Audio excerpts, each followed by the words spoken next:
Hello everybody, welcome back to my channel. This is day 6 of building Kaller in Lego. In this video, I'm going to be adding different detailing with different plates and tile. Like in this pile, I bought a whole bunch over here. And then I also have a whole bunch of plates in here.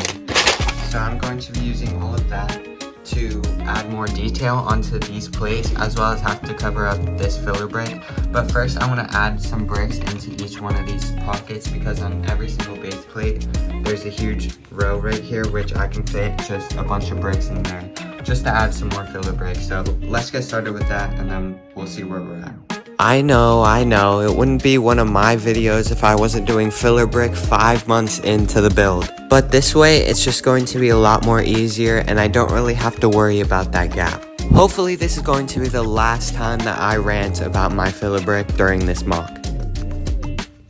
Okay, I just placed a whole bunch of filler brick in this little corner of the mock. I also placed little 1x1s little bricks in between the little open spaces and the beginning rock wall.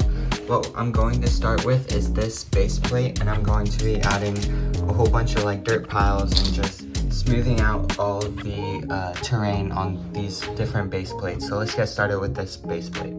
Over the filler brick, I'm going to have a little hill come up and then descend back down to where the 16x16 plates are. I'm also going to be adding tiles on the filler brick and next to the first little area of the rock wall in front of the mock. This is going to make it look smoother as the first beginning rock work comes up into a hill.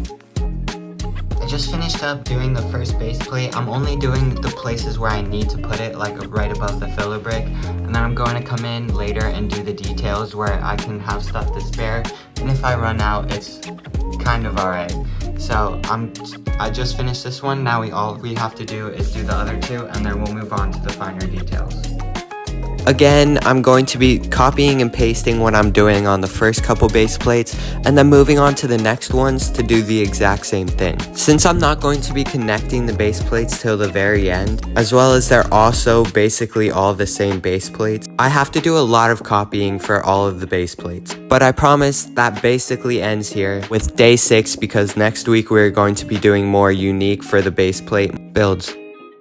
I just finished up filling all of the filler brick, covering it all over with plates and tiles. So now all I have to do is go over to this area and fill in with extra details and just like different plating, like different piles of plates and different piles of tiles, just to add some more detail into it. So let's get started with that. Instead of having the 16x16 plates act as filler brick and just covering it all over with tinier small plates and tiles, I'm just going to be adding little mounds of dirt and adding little smaller plates in there to make the ground look very detailed. Plus, I can't have the 16x16 plates be as filler brick because the mountain rock work behind it slopes down onto the 16x16 plate, so if I went one more stud up, it wouldn't look as good. I get better at what I'm doing as I go on and start adding a little bit better details and some touch-ups to the other base plates, like adding more tile to the hill that's in front of the mock.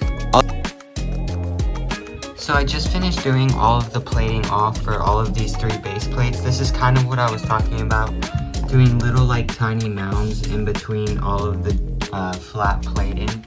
Over here on the third and final base plate, I'm not going to be doing this part yet because I still have to make the separatist like outpost or base and kind of figure out how I'm doing that for this section. So I'm not going to be building all of this kind of like mud and like different dirt piles around it, because I'm going to do that once I build the base and I'm finished with it. So now what I'm going to do is I'm going to be adding some white for snow, kind of like on the back along here, just kind of repeating this and just kind of building in between it. So let's get started with that. I was very hesitant about getting snow onto the mock because the white really stands out from all the dark tan that basically covers up the entire mock. But I had to commit because this is a part of the mock that I planned, and I think it will look better if I add snow. I just have to be able to make it look good. So I commit to the idea and add a whole bunch of smaller little piles of snow. I also worried because my white plates weren't as big as my dark tan. I just finished plating off all the details on each and every single base plate except for this little spot, but as I already explained, I'm going to be putting a separatist base right here. So I'm going to be building the base, and then maybe off camera I'll just work around it and put the snow down behind it, as well as just putting some more tiles and plating around the base. I think this day went really well. I got a lot of progress done, and basically all I have to do is place some trees down and then build the base over here, and then it'll basically be done and ready for the finale. So it's probably going to be done around next week. But that's going to round out day 6 of building Kaller. Thank you all so much for watching. If you enjoy this type of content, then leave a like down below. Consider subscribing to see this mock completely finished, and I'll see you all in the next video.